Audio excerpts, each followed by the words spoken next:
Hey everybody, how's it going? Well, we're back. It's Sunday, late afternoon, early evening. Sun is starting to set, so I thought I'd do a fun little video out here. And, the first of the weekend, really. I haven't had a chance to do a video. I was going to try and do one Friday. That didn't happen. I was going to try and do one Saturday. That didn't happen. I had free time, but it got used up. On Friday, I got up, not terribly late, but earlier than I wished. But my wife was going to Disneyland with a friend, and she has certain connections with certain friends that have connections with Disney. So she got to go for the day, and that's wonderful. Some people are like, "Oh, why didn't you go with her?" Well, I didn't have that arrangement with them, and can only get so many people in at a time without paying the ticket price. And me, being who I am, would rather spend $150 on a really cool lantern and not the day at a theme park. But that's just me. I love Disneyland, don't get me wrong. I enjoy it, but if I can bypass that initial fee to get in, I might try and do so. However, the holidays are upon us. We are burning lanterns, and I want to save my money for, the holidays. Anyhow, we have some fun things out here to share with you. We're going to jump right into it. Now, I'm going to pack this, and I'm going to light it, and we're going to enjoy this. So this is one of my favorite English pipes. This is a Comoy, but it's a second. This is a Guildhall. And the London pipeline was a second line to Comoy. So Comoy was, the name brand. So they also had the second brand, which was this, which was the slightly less, perfect. I guess they're pipes that were not to the scrutiny of their mainline brand. So, but they're beautiful. They smoke great. There's nothing really wrong with them. They just are, for whatever purpose, they're the second. I guess in the pipe world they're called seconds. So they're not the top quality, but look at that. Look at that grain. Look at that. And then also the stem with that little Art Deco flourish right here. Come on, man. Really? Come on. Some dogs bark. It sounds like a bark, but it sounds like that one's dragging a chair across the linoleum floor. Come on, right? Am I right? I think I'm right. Anyways, this thing. Look at that. Can you see that? Little Art Deco flourish. The little 3 lines. Yeah, very streamlined. I know the shine kind of gets in the way, and this thing does not want to focus, even though it's on auto focus. It's not focusing. Yeah. Anyways, this is good. I like this pipe. I got it actually a friend of mine bought it out from under me. It was a gift. I saw it in an antique store up in, where was it? Fremont? No, Niles Canyon. Niles Canyon up north, which is near Fremont, California. And it's a nice little railroad town. Tons of great antique stores. I love Niles Canyon. And I'm packing this with Mountain Camp, which is Cornell and Dial, which is really good because I just like this one. Anyways. We're packing it. Packing. Here we go. Ah, yes. We're almost home stretch here. One more. Just to top it off, because we're going to be that guy. We're going to full tank on this one here. That's right. Okay, perfect. Now give it a nice little firm pack. Because, packing these things, the best way to do it is, of course, a good light pack at first. The first helping is light. Second pack, you just pack it in there a little bit, and then the third or the fourth in this case, you kind of ram it home nice and firm, and that way you have a good draw, and it will stay lit longer, and it's just the best way to pack it. So an old timer once told me it's like shaking hands. So when the first helping you put in there, you just tap it in lightly, kind of like you're shaking a child's hand, okay? And then the second helping, next scoopful, you pack it in there a little more firm, so like you're shaking a lady's hand. And then the last one, it's like when you're shaking a man's hand, so nice and rough and firm, right? Okay, Maybe it's outdated. Maybe some people might be offended by the analogy, but that's what was taught to me in lighting or packing a pipe and having the best burn, the best all-around experience. Because if you pack it too tight to start with, you're going to have a poor draw. It's going to get clogged, and it's not going to stay lit. So it's going to be more work than you need to work. That's right. Let's see. Come on. You're over. Dud. I'm like, well, there we go. See, that's the way it's supposed to do. Yeah.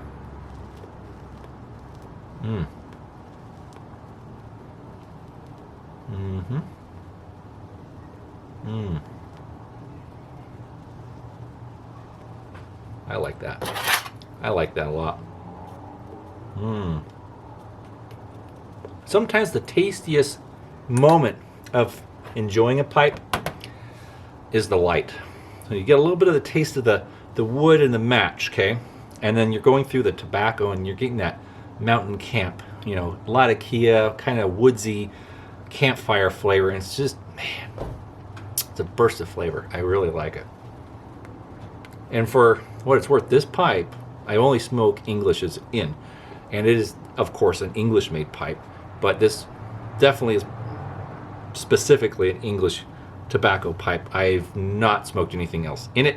And this really does the flavor well. Some pipes actually taste better with different blends. Now, that's something you have to understand. So with this thing, English really tastes best in this one. And that's what I've discovered with this pipe. I've smoked this blend in other pipes of mine, and it still tastes okay, but this is really, it's the best. Anyway, that's enough of that. Yeah. And after you get it lit and going, you want to draw on it and tamp it a little bit. That way, it'll stay burning for a long time. You can set it down for a minute and pick it back up, and it's still good in most cases. I thought I'd just give a little quick lesson to some of those newer pipe smokers who might not have the knack yet. And this is kind of what I learned early on, and it's proven to be quite accurate. That's great. Anyways, we're getting into it. So shout out to my friend Matt. Well, hold on a second. Yeah, real great friend. You don't know his last name, Rob. Jeez. Let me look it up here. I don't want to mispronounce it. It's a little tricky. Okay. Matt W. Cumberledge. Anyways, he's a friend of mine on Facebook. We met through the Tubular Lantern group on Facebook, and he's a cool guy. He runs a museum. He's also a vet, and he's got a really great collection. He's a newer collector, and he's already surpassed me in my amount of lanterns. He's got some beautiful things. And of course, this is not a competition. This is not a race. Nothing like that. It's just fun stuff. And he's lucky enough to have been able to afford some really nice lanterns. And he sent me a globe. That's right. He did.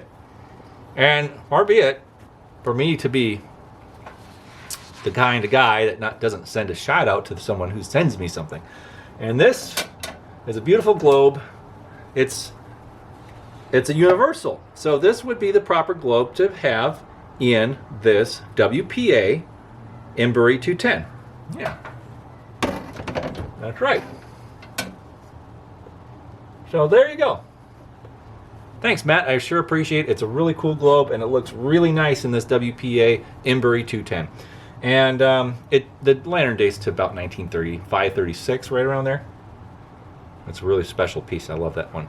And next to it is a SG&L OK Tubular, which, you know, you've seen that. I've done a video on that one. Several videos, actually. Anyways, wanted to say thanks again for the really cool globe, Matt. I'm enjoying it. But I'm going to turn it out because I don't want it to get cancer, if you know what I mean. Because sometimes these ruby globes like to cancer up. So that being said, that one's going away. We'll keep the SG&L because that globe is a flashed globe, and those don't cancer much because they're a coated regular glass. They're not you know, they're not the same. Anyways, I got this going. I got something else to share. This is oh, hold on. Some of you guys already know what I'm going to show you, but for those who don't, here's something that is very special. And it's been a long time coming. That's right. I got an NCL crank tubular. Nail City crank tubular. And I believe, now correct me if I'm wrong, Nail City was out of West Virginia. I think it was West Virginia.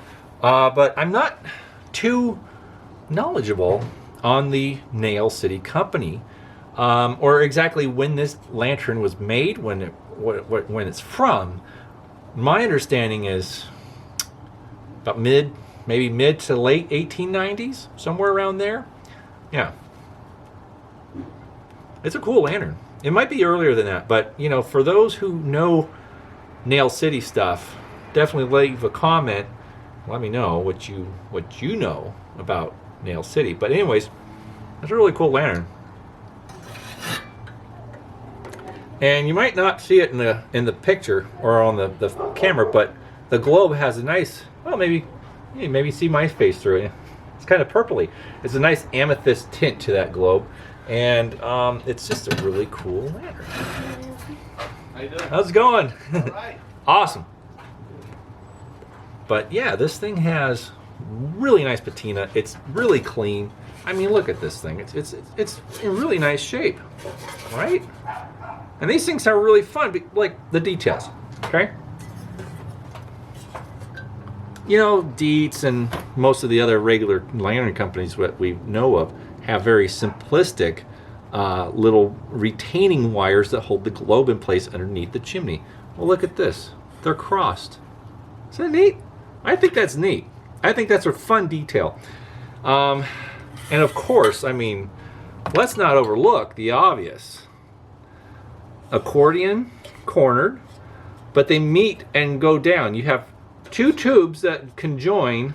They're soldered together, but they're still separate. So they come up and bend down into one to act as one for the circulation of air. So this creates your center draft tube. But yeah, they're conjoined by solder, but they are two separate pieces. And I mean, it's just really neat. They're just beautifully done. And they have these nice stamped in reinforcement stamps on the air tubes. You know, Dietz did that later on, but this thing, it's pretty great. It's really neat. I did leak test it. It didn't pass, sadly. I was going to burn it, but she's going to get fixed. She's going to get sealed up. I have seal all and all that jazz. So she's going to get the treatment, and then of course I probably blow out the air tubes just for fun. Make sure that's clear and ready to go. But here, watch the action on this. Let me move this over to the side here and I'll show you.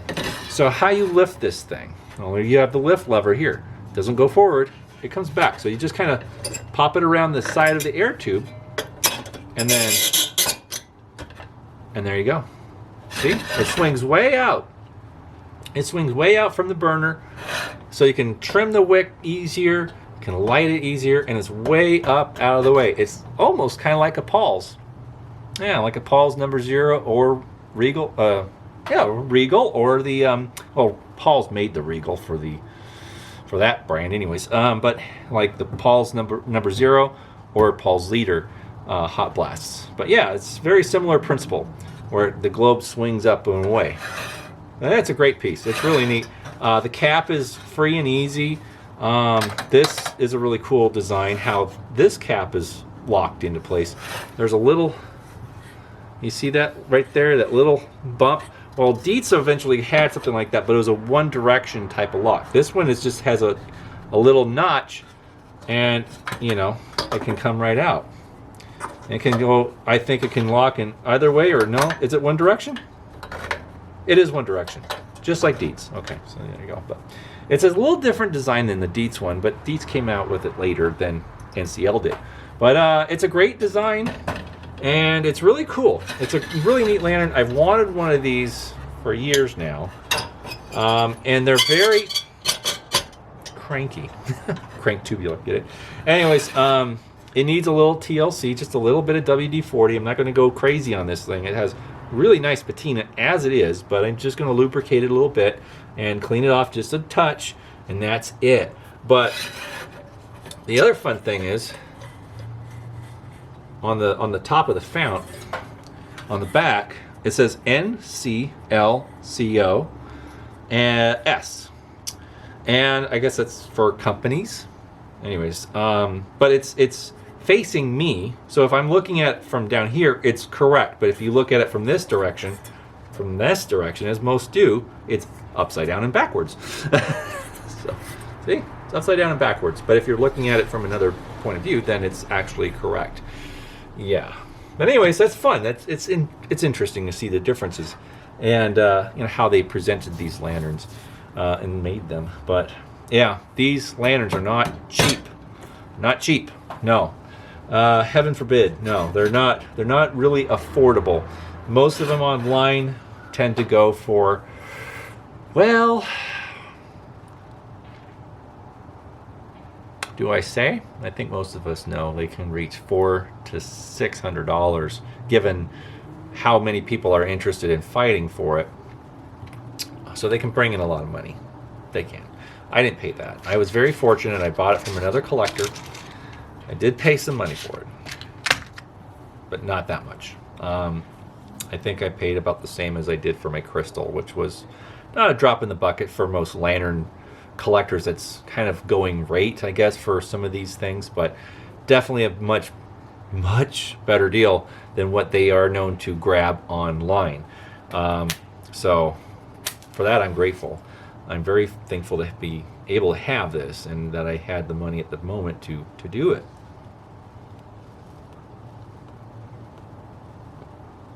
And to also not sacrifice certain gifts that I'm supposed to get for certain people that are very important. Anyways. Yeah. So, NCL. It's now added to the collection. And this week, starting tomorrow actually, I will be cleaning out that fount. I will be putting in the seal all, and then it should be burning by Tuesday. Mm-hmm.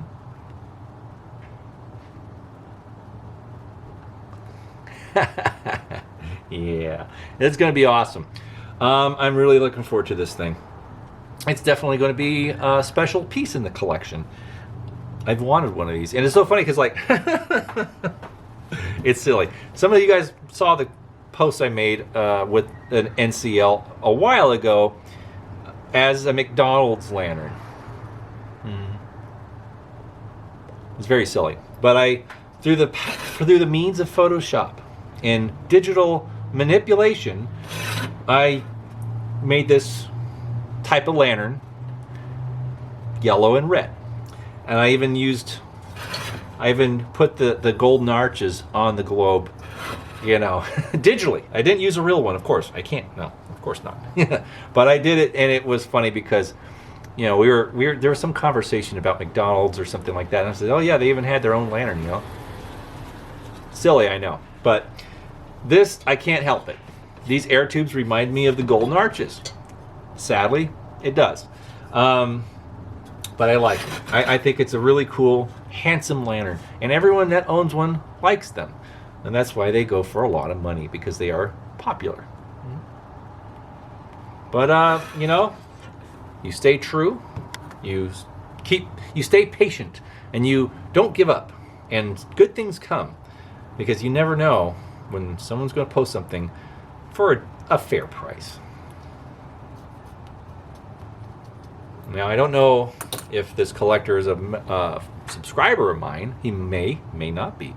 But Jim, if you're watching, thanks again. I really appreciate the opportunity to have this. I'm glad I did see it when I did, because, well, if I wasn't as quick or at the right place at the right time, I wouldn't have seen it until it already had been sold. So I'm going to take good care of this, and you will see it burning once again, and it's not going to take a whole lot, really. Right. But it's in a good home. I love it, and I already straightened it out. When I saw the pictures of it, it was leaning to the side a little bit, and I already went, corrected that. And it's not that hard, these things can be tweaked back into shape given the right methods and everything. They can be righted, I guess you can say. But anyways, cool lantern. It's awesome. I love it. Indeed. Well, friends, we're running over time, but it's been fun, and hope you guys have a great week, and we'll see you guys again very soon. So stay warm and stay cool. That makes sense. Take it easy. Have a good one. Bye-bye.